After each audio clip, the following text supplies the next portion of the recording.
Seperti ini Bang Ruhi, Bang Fakur Rokobah. Sebetulnya takwil itu bukan terletak pada lafaz soreh atau kinayah atau apa itu ambigunya. Akan tetapi takwil itu dilakukan oleh ulama ketika makna atau kandungan dari suatu redaksi itu bertentangan, maka dilakukanlah takwil.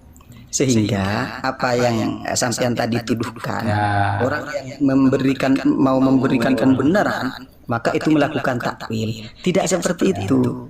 Tapi takwil yang saya maksud itu ya adalah pembenaran, meletakkan suatu redaksi kepada sesuatu yang relevan, seperti misalnya ja'a rabbuka, telah datang Allah. Masa Allah datang? Emang Allah, kalau Allah datang berarti Allah mengunjungi dong ke bumi. Bukan, ja'a rabbuka itu bukan Allah datang, ja'a amru rabbi, maksudnya itu sudah datang syariat dari Allah. Nah, kurang lebih begitu. Kan seperti itu ya. Nah, begitu. Artinya ketika lafaz tersebut tidak berkesesuaian dengan syariat, maka kita menggunakan konsep takwil itu. Dan itu bukan saya yang mengatakan, tapi ulama. Sekali lagi bukan saya yang mengatakan, memberikan konsep itu akan berkata ulama. Kan ini maksud saya begini, Ustadz, saya dengan Anda ketika ada lafaz ja'a rabbuk, itu kan pasti nggak butuh takwil kan, nggak butuh penjelasan, karena kita sudah paham. Allah itu nggak mungkin mendatangi ke bumi kan, itu kan kita udah paham. Tapi bagi orang yang hanya pahamnya itu dari terjemah, gitu kan, Allah telah datang. Nah, maka kita berikan penakwilan, penjabaran kepada orang itu. Maksudnya itu ja'a amru rabbi, gitu kan. Tapi kalau bagi orang yang paham, ya itu nggak butuh takwil, gitu kan. Dengan lafaz itu saja udah peka lah, gitu kan. Itu karena ada literasi lain bahwa ya Allah itu tidak bertempat kan. Seperti ini Kang, kepekaan seperti itu namanya takwil sudah. Takwil itu mengalihkan dari arti yang sesungguhnya kepada arti yang lebih mendekati. Iya, betul. Ya, bagi orang yang menyelisihi atau yang gagal, bukan gagal paham sih, salah mencerna maksud daripada si pengucap kan gitu. Tidak harus seperti itu Kang. Artinya di situ ulama kan yang takwil itu orang yang paham. Kenapa kok orang paham sing takwil? Itu artinya itu kan dalam lafaz itu ada makna hakiki kan ya. Ya. Ada makna majazinya. Kalau makna majazi, maka di situ ada alakohnya. Kira-kira yang menjadi korenah untuk bermakna ini apa? Kan seperti itu. Contohnya, Zaidun asadun. Zaid adalah macan. Ini kalau Zaid diartikan macan sungguhan, ini kan nggak mungkin. Maka ada alakohnya, ada korenahnya. Kenapa Zaid dikatakan macan? Oh, Zaid itu pintar, orangnya alim atau orangnya berani. Oh, keberanian Zaid bagaikan keberanian macan, kan seperti itu. Itu yang pertama. Kemudian yang kedua, kita arahkan ke ke debah atau anggaplah kalau saya bahasakan di sini himar atau kambingnya Fakihil Muqaddam. Di situ saya kira lafadznya sangat soreh, tidak merujuk kepada mi'raj. Kita itu memaksakan kehendak untuk memahaminya itu mi'raj. Padahal di lafadznya tersebut, di redaksinya tersebut yang sampean tadi perlihatkan, wadabbatu siapa itu? Wadabbatu Muhammad bin Ali al-Fakihil Muqaddam itu ta'rifu turuqas sama'i kama ta'rifu turuqal ardi. Kan itu pembahasannya. Dari sisi mana dalam lafaz ini yang mengartikan bahwasanya Fakihil Muqaddam naik ke Sidratil Muntaha menunggangi dabbahnya? Enggak ada. Allah. Ini saya baca secara literal ya. Wadabbatu Fakihil Muqaddam, kurang lebih seperti itu, saya nggak hafal. Wadabbatu Fakihil Muqaddam, keledainya atau kudanya atau himarnya dari Fakihil Muqaddam itu mengetahui rute di langit. sama halnya mengetahui rute dirimu. Nah sekarang pertanyaan, langit yang mana yang dimaksud langit?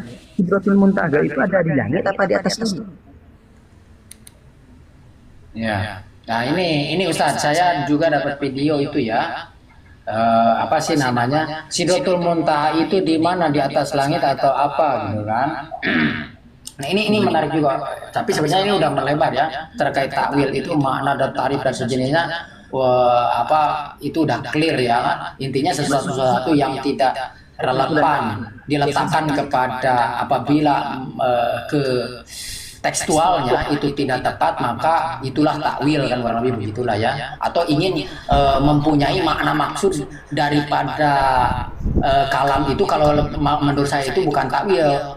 Memang benar, lapan itu teksnya itu begitu, gak salah juga memahami itu. Tapi saya ingin mencoba memaknai yang lain. Tabir itu kalau bahasa saya, bahasanya itu penabiran gitu kan. Ya bolehlah kalau Ustaz mungkin bahasanya tetap takwil. Kalau saya itu kalau bahasa itu berarti takwil, bukan takwil tapi tabir gitu kan. Tabir itu mana tersirat daripada mana yang sesungguhnya gitu kan. Mana lain lah gitu kan.